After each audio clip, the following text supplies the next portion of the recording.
வேண்டும், எவ்வாறு உண்ண வேண்டும் என்பதை அறியாமல் இருப்பதால் தான் மனிதர்களுக்கு ஏகப்பட்ட நோய்களுக்கு நாம் ஆளாகின்றோம்.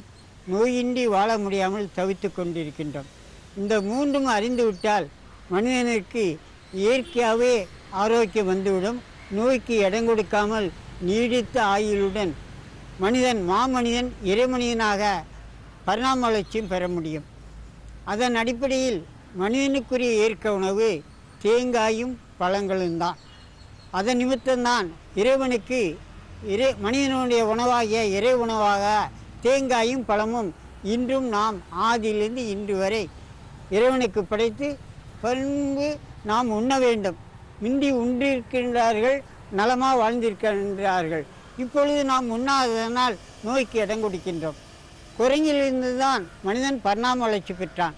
குரங்கினுடைய முக்கிய உணவு பழம்தான். வாழைப்பழம் தின்னாத குரங்கும் உண்டோ என்று சொற்றொடர் உண்டு. தேங்காய் பழங்கள் தான் நமக்குரிய உணவு. அதை எப்பொழுது உண்ண வேண்டால் பசித்த பொழுது உண்ண வேண்டும். எவ்வாறு உண்ண வேண்டும் என்றால் நன்றாக மென்று உண்ண வேண்டும். அதனால்தான் நொறுங்க தின்றால் 100 வயது என்று தமிழிலே ஒரு பழமொழி உண்டு.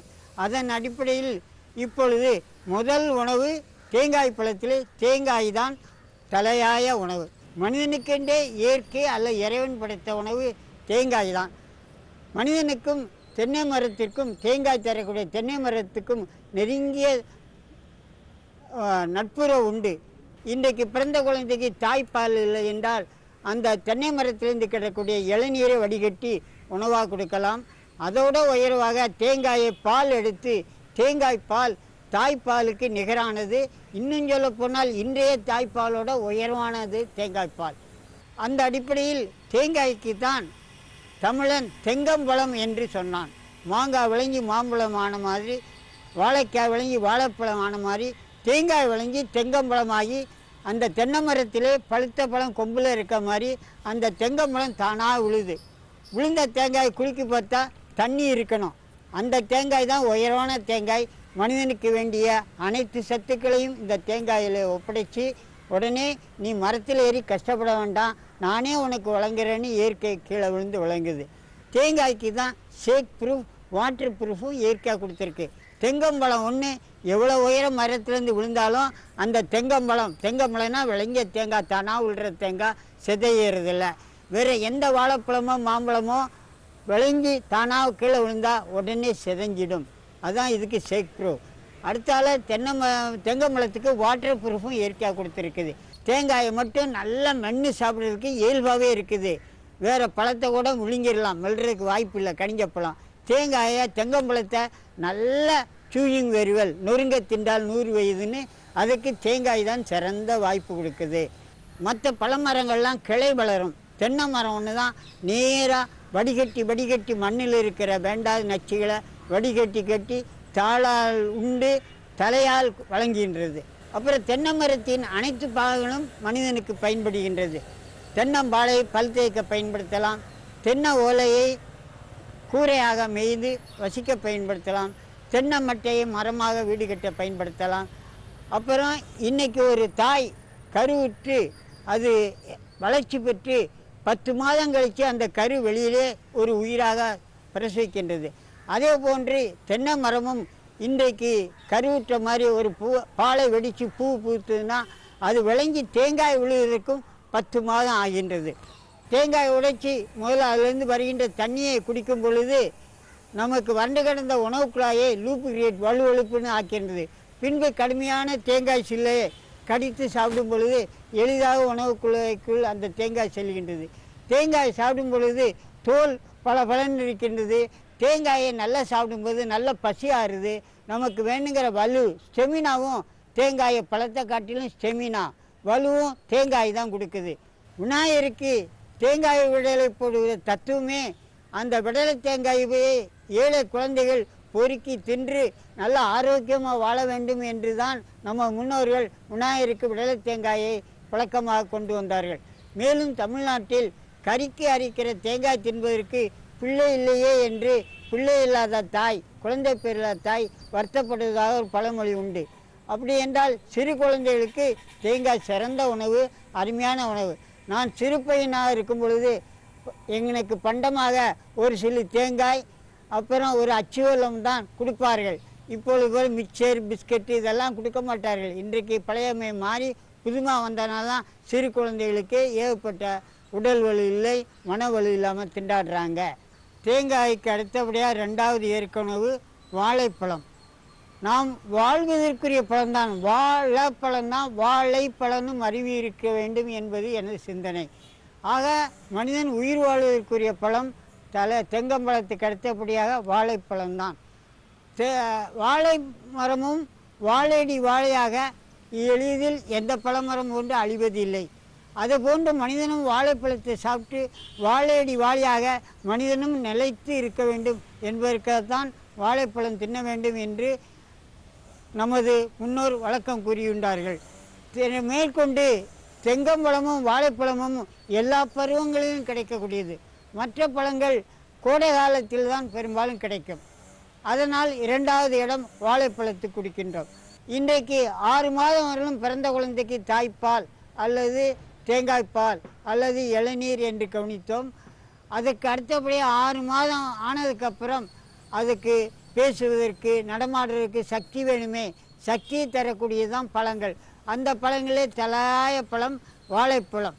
இந்த திருநெல்வேலி மாவட்டத்திலே 6வது மாதம் ஆனதுக்கப்புறம் தாய்ப்பாலுக்கு அடுத்த உணவாகிய இந்த நாட்டுப்பழம் என்று கூறப்படுகின்ற இந்த பழத்தை தான் முதல் உணவாக கொடுப்பார்கள்.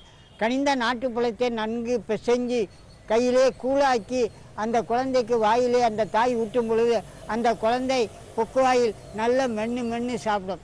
இந்த வாழைப்பழத்தை திங்கும் பொழுது இந்த தோலின் உள்பதி பாருங்க, உள்தோலே உள்ளே இருக்குது, உரிக்கிறான். இந்த நாட்டு பழத்தெல்லாம் இப்படி இயல்பாக வரும், மற்ற பழத்தில் உள்தோலும் சேர்ந்தே வரும். அந்த உள்தோல் வெளியே வந்துட்டுன்னா நகத்தாலேயோ அல்லது இப்படி பல்லுலேயோ கடித்து கண்டிப்பாக இந்த உள்தோலை தின்ன வேண்டும். வாழைப்பழம் கண்டிப்பாக சாப்பிட வேண்டும். முடியாதென்றால் பழங்களை முதலில் தின்றுவிட்டு அப்பொழுது உடனே இரண்டாவதாக முடியவென்றால் சமைத்த உணவை சாப்பிட்டுக்கிடலாம், பெரிய தவறில்லை. ஆனால் பிரதான உணவாக வாழைப்பழத்துக்கு முக்கியத்துவம் கொடுக்க வேண்டும். வாழைப்பழம் சாப்பிடும்போது ஏற்கனவே சொன்ன சிவனி இல்லாமல் சக்தி இல்லை, சக்தி இல்லாமல் சிவனி இல்லை, தேங்காய் இல்லாமல் வாழைப்பழம் இல்லை, வாழைப்பழம் இல்லாத தேங்காய் இல்லை. அதனால தேங்காயை நைவேத்தியம் பண்ணிட்டு உடனே வாழைப்பழத்தையும் அர்ச்சக நைவேத்தியம் பண்ணி இறைவனுக்கு படைக்கிறார். தேங்காய் உயிர் சத்தை கொடுக்குது, வாழைப்பழம் பேசுவதற்கு சக்தி ஸ்டெமினா கொடுக்குது. Natural food must be in the natural form, this is the natural law. இயற்கை எப்படி உணவு கொடுக்கிறதோ அப்படியே சிதைக்காமல் மாற்றாமல் உண்ண வேண்டும் என்பதுதான் இறைவன் நீதி, இயற்கை நீதி. மனிதனை தவிர பறவை வளங்கள்லாம் தன்னுடைய இயற்கை உணவை இயற்கை எப்படி கொடுத்ததோ அப்படியே தான் சாப்பிடுது. உணவை மாற்றினால்தான் உலகத்தை மாற்ற முடியும். உணவை மாற்றினால்தான் மனிதனுக்கு நிரந்தர ஆரோக்கியம், நிரந்தர ஆனந்தம், நிரந்தர பொருளாதாரம், எல்லா சிக்கலிலிருந்தும் விடுதலை பெற முடியும். எனவே வாழைப்பழம் கண்டிப்பாக அன்றாட உணவில் நாம் சேர்த்துக்கொள்ள வேண்டும். இரண்டாவதாக செவ்வாழை எடுத்துக்கொள்ளலாம். இது செவ்வாழை விலை அதிகம், பரவாயில்லை, உடலுக்கு நல்லது, எந்த தீங்கும் கிடையாது. மூன்றாவதாக மலைப்பழம், சிறுமலைப்பழம்னு சொல்லுவாங்க, திண்டுக்கல் பழனியில் மலைப்பழம். நாலாவது கேரளாவில் கிடைக்கக்கூடிய நேந்திரம்பழம். கேரளாவில் நேந்திரம் பழத்தை அவிச்சு சாப்பிட்றாங்க, சும்மா கனிஞ்ச பழத்தை சாப்பிடலாம். எவ்வளோ பழுத்தாலும் தோல் கருப்பாக இருக்கும்போது கெடாது. அடுத்ததாக இது ரஸ்தாளி, இந்த பழம் அடுத்ததாக வைத்துக்கொள்ளலாம். அதற்கு அடுத்தபடியாக ஏலைக்கி பழம்னு பெங்களூர்லலாம் சொல்கிறாங்க இது. அதுக்கு அடுத்தபடியாக கற்பூரவள்ளி, இதுவும் ரொம்ப நல்ல பழம். தேன் கதலின்னு சொல்லுவாங்க, கற்பூரவள்ளின்னு சொல்லுவாங்க. தேங்காயும் பழமே முழுமையாக உணவை ஏற்றுக்கொண்டு வாழ இயலாதவர்கள் முதலில் பழங்களை நிறைய தின்று கொண்டு பின்பு உடனே சமையல் உணவும் எடுத்துக்கொள்ளலாம்.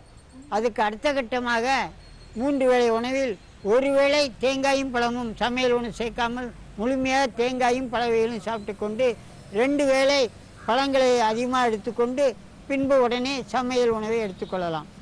அதுக்கு அடுத்த கட்டமாக 2 வேளை தேங்காயும் பழமும் எடுத்துக்கொண்டு 1 வேளை பழம் பாதி சமையல் உணவு பாதியும் எடுத்துக்கொள்ளலாம். உப்பை எவ்வளோக்களவு தொடாமல் உணவில் சேர்க்காமல் இருக்குமோ அவ்வளோக்களவு ஆரோக்கியம் இருக்குது. அப்புறம் புளி காரம் எண்ணெயை ரொம்ப குறைக்கணும், இல்லைன்னா இல்லாமல் சமைக்கணும். உப்பு புளி காரம் எண்ணெய் எல்லாம் சமைக்கி வெறும் தானியத்தை. தானிய உணவில் கேப்பை, அரிசியை காட்டிலும் கேப்பை ரொம்ப நல்லது. எனக்கு ஒரு பெரிய நோய் இருந்து 8 ஆண்டுகள் மருந்து மாத்திரை பிற வழிகளில் மீண்டும் குணமாகவில்லை. பின்பு எனக்கு ஒரு அஞ்சல் அட்டையில் இந்த செய்தி கிடைத்தது. இனிய ஏழைய, இன்றிலிருந்து நீ அனைத்து சமைத்த உணவுகளையும் விட்டுவிடு.